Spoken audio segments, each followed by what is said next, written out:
Ririn sedang berlatih menggerakkan kakinya yang terasa sangat berat. Betapa ia begitu rajin melakukan fisioterapi dan terapi lainnya di sebuah rumah sakit agar kakinya bisa kembali digerakkan. Namun, sudah hampir 10 bulan berlatih, kakinya masih saja terasa berat. Tak ada yang bisa ia lakukan saat ini selain duduk, tidur, makan, nonton, membaca, dan melamun.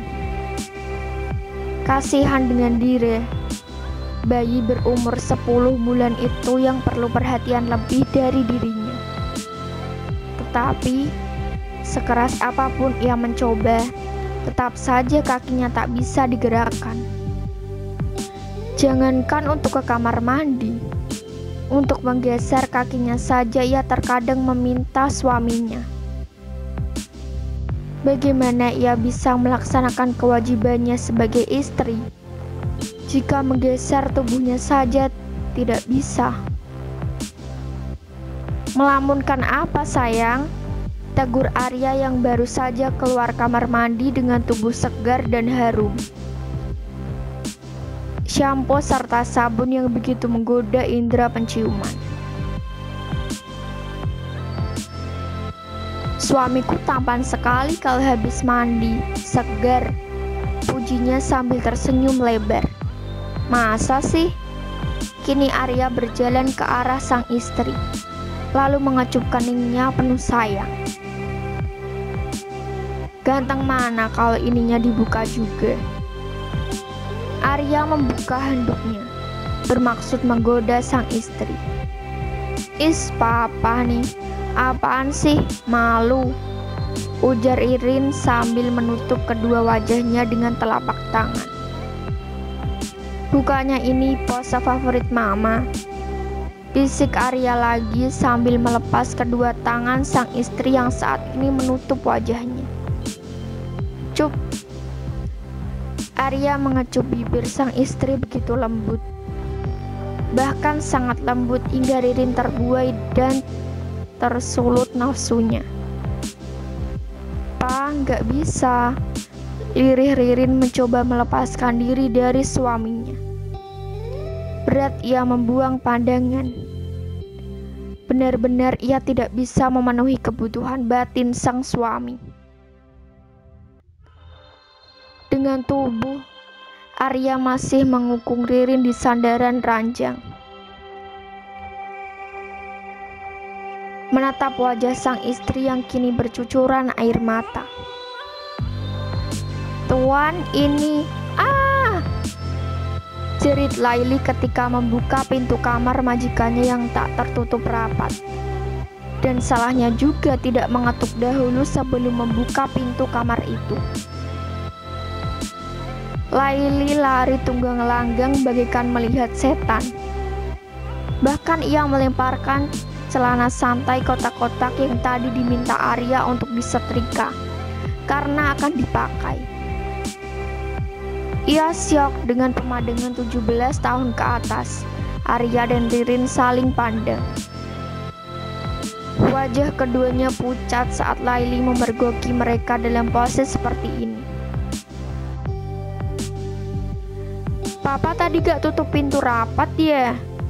Iya ma, maaf papa lupa. Arya memakai kembali handuknya lalu memungut celana santainya yang tergeletak di lantai depan kamar. Dengan cepat Arya memakainya. Begitu juga dengan baju kaos yang dia ambil di dalam lemari. Pasti Laili kaget, Pa.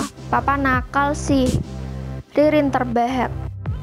Apalagi kini ekspresi suaminya tengah menggaruk kepalanya yang tidak gatal dengan wajah merona.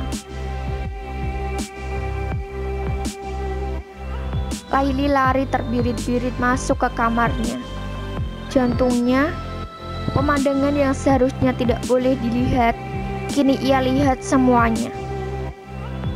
Ya, catat, semuanya ia lihat dengan jelas. Ya ampun, banget sih. gerutu Laili sambil menggaruk kasar rambutnya. Aduh, mataku ternoda, perawan lagi. Laili menggosok mata. Merasa semakin tak tenang, ia memutuskan untuk ke kamar mandi yang letaknya tidak jauh dari dapur. Karena tergesa dan tidak memperhatikan langkahnya, Laili tersandung karpet dapur. Bak! Nyaris Laili terjerembab di lantai jika tidak ditahan oleh Arya. Mau kemana buru-buru?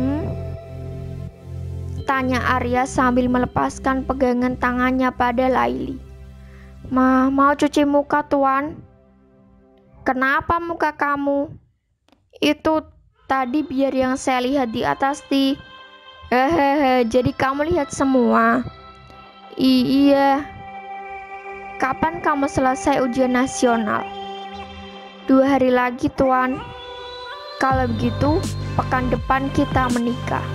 Hah? Tapi, Tuan, teriak Laili cukup keras. Tapi Arya tidak menoleh. Kakinya ringan melangkah naik ke lantai 2 sambil membawa sepiring ubi rebus yang disediakan bibi untuk istrinya. Lelaki dewasa itu terkekeh geli. Laili sungguh polos, pikirnya. Sedangkan gadis remaja yang bernama Laili hanya bisa mendengus kesal. Ia terus saja menghentak-hentakan kakinya karena begitu sebal dengan majikan lelakinya ini. Pagi hari, seperti biasa selalu repot dengan 3 anak yang sangat aktif. Ditambah 2 orang majikan Laili yang sama repotnya dengan ketiga anaknya. Pagi sekali Laili sudah memasak air mandi untuk Nyonya Ririn. Dilanjut memandikan diri bayi 10 bulan itu. Untunglah ada bibi yang membantu Anes mandi dan berpakaian. Dilanjut memasak sarapan. Sedangkan Doni sudah lebih mandiri. Permisi Nyonya, saya mau berangkat lebih dulu. Pamit Laili pada Ririn dan Arya yang sedang menyantap sarapan bihun goreng. Laili berbicara sambil menunduk. Tidak berani ia melihat ke arah Arya. Diantar Tuan Arya ya, sahut Ririn. Saya sendiri saja Nya, gak apa-apa, pakai sepeda Doni. Sepeda Doni rusak tuh, belum diperbaiki. Kamu berangkat sama saya saja. Sayang, aku duluan gak apa-apa kan? Ujar Arya bertanya pada sang istri. Laili tidak bisa menolak saat sang majikan wanita kini mengangguk senang. Seringainya begitu lebar saat melepas kepergian sang suami dengan calon madunya. Jika semua wanita sakit hati saat suaminya ingin menikah lagi, lain halnya dengan Ririn. Wanita itu sepertinya sangat senang, bahkan sengaja memberikan kesempatan pada suaminya. Keluarga yang aneh, itu yang terbesit di hati Laili. Kenapa diam saja, Sariawan?